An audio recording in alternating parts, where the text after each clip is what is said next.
परिणाम दिखा सकते हो। कैसे दिखा सकते हो? चाहो तो दिखा सकते हो, मनन करो तो दिखा सकते हो, चेतन हो तो दिखा सकते हो। एक कंक्लूजन होता है, निष्कर्ष।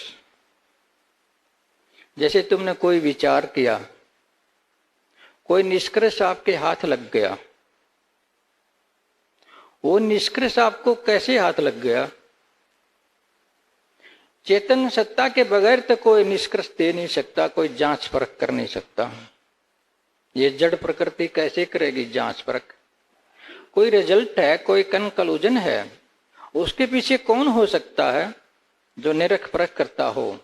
जो निरख परख करता है वो कौन हो सकता है? वो चैतन्य ही है। वो चैतन्य कौन है? जो निराकार है, जो अव्यक्त है। जो ये अव्यक्त है, जो ये निराकार है, ये चिंतन करता है, मनन करता है, तर्क पर तर्क रखता है, एक कंक्लूजन ले आता है, एक खोज ले आता है ऊपर। ये खोज किसकी खोज है? सारी साइंस, सारा विज्ञान खोज किसकी खोज है? ये चैतन्य की तो है। अगर चैतन्य को पीछे से हटा दो, संसार में कोई कंक्लूजन नहीं हो सकता, कोई निष्कर्ष नहीं हो सकता। समझते इस बात को? क्या कोई निष्कर्ष दे सकता है? मैं आपके हाथ पर बर्फ रख दूं, आपको पूछूं कि ये कैसा है, आप कैसे दोगे अगर आप चेतन नहीं हो? आप चेतन हो, उसको महसूस करते हो, इसलिए आप बर्फ को कह सकते हो कि हाँ ठीक है, ये ठंडी है। ये निष्कर्ष किसने दिया है? प्रकृति तो दे नहीं सकती, इसको तो पहले ही वो जड़ मानते हैं। ये निष्कर्ष चैतन्य का निष्कर्ष है। जैसे ये निष्कर्ष चैतन्य दे दिया है, ऐसे ही जो इलेक्ट्रॉनिक प्रोटीन अदृश्य पारो मोटर को चला रही है, ये चैतन्य आपको निष्कर्ष दे रहा है। आप निष्कर्ष को एक परिणाम मान सकते हो। आत्मा के द्वारा दिया गया, चैतन्य के द्वारा दिया गया निष्कर्ष को एक परिणाम मान सकते हो।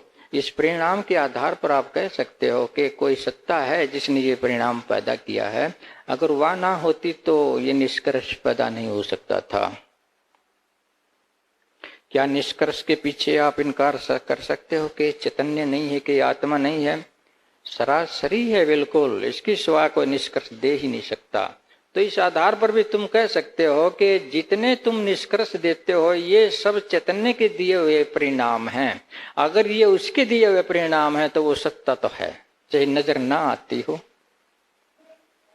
ये जरूरी नहीं है कि जो चीज नजर ना आती और वो ना हो। सत्य तो यही है कि जो चीज नजर ना आती हो मूल वही है।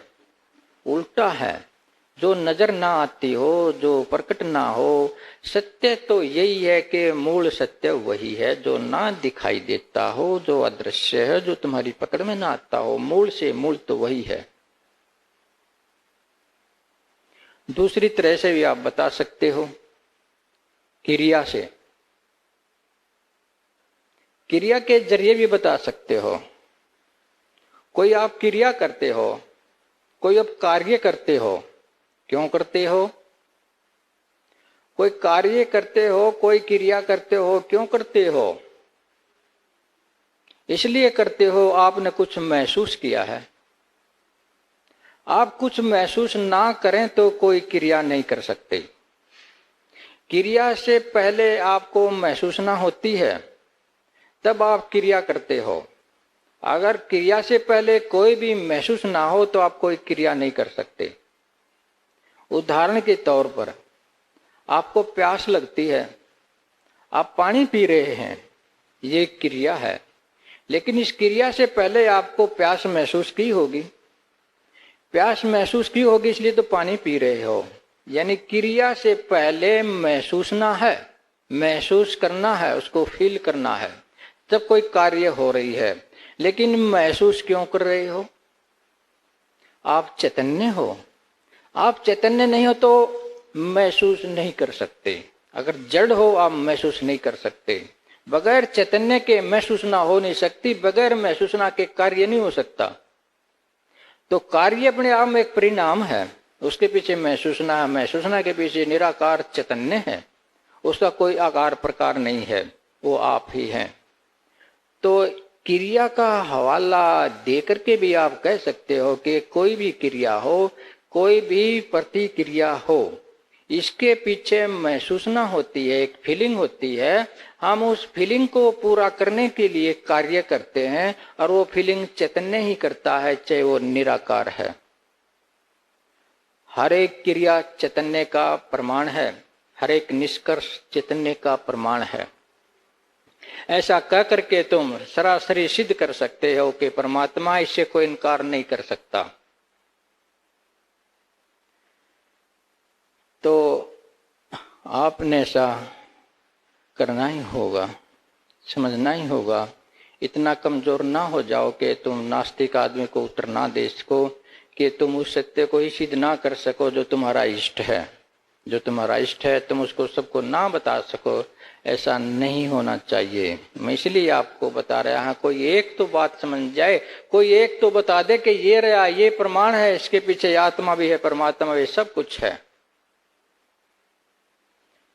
तो दूसरी बात आपको बताऊं, छोटा सा विचार करने की बात है।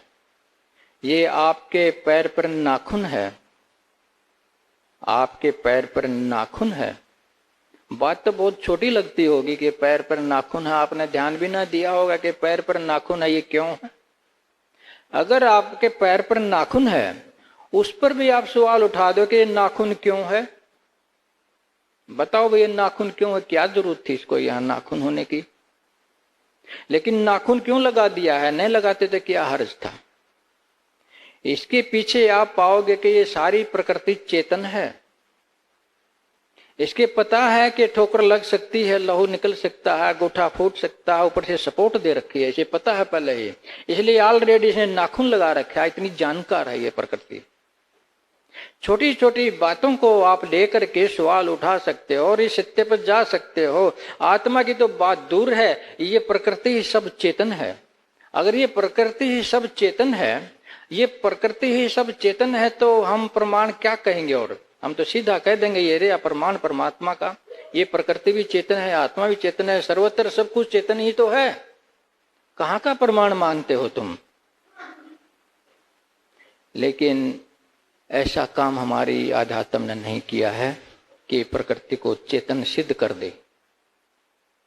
अरे आपका ये शरीर है जिसको आप भी जड़ कहते हो, सारे शास्त्रों में जड़ कहा गया है इसको, कि निर्जीव है, कुछ सोचता नहीं है, कुछ विचारता नहीं है।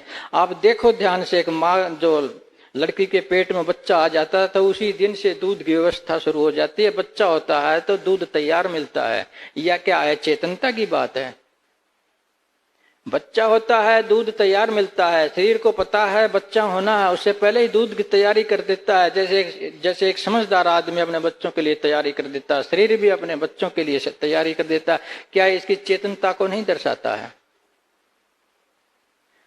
तो सब कुछ चेतन है, सब कुछ परमात्मा की उपस्थिति है, जिसको इस प्रकृति को नाशवान बताते हैं, जड़ बनाते हैं, माया बताते हैं। ये सत्य है, ये चेतन है। इसके लिए अगर मैं सत्संग बढ़ाऊं तो और बहुत ज्यादा हो जाएगा और काफी को समझ में नहीं आएगा। लेकिन इतना मान लो कि ये जो प्रकृति है ये भी आत्मा का एक हिस्सा है। आत्मा चेतन है तो ये भी चेतन है। ये आप सक्रिय है, ये किसी के द्वारा चलाई नहीं जाती, अपने आप क्रियामान है, अपने आप क्रिया करती है। जो अपने आप क्रिया करता है उसी का नाम तो चेतन है।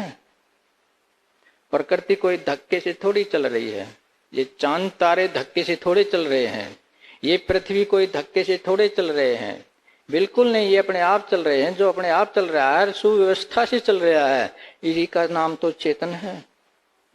लेकिन महसूस ना करें तो ये बात दूसरी है। महात्माओं के, शास्त्रों के मैं अनेकों उदाहरण दे सकता हूं, लेकिन वो जो उदाहरण हैं आपके दिमाग में नहीं जा सकते। आपको ऊपर धारणाएं ऐसी जमी हुई हैं कि उनको चीर फाड़ के भी हम दूर नहीं कर सकते। ऐसा नेगेटिव जाल बैठा दिया है, ऐसी धारणाएं बैठा दी हैं, आप उनके बारे में सोच भी नहीं सकते।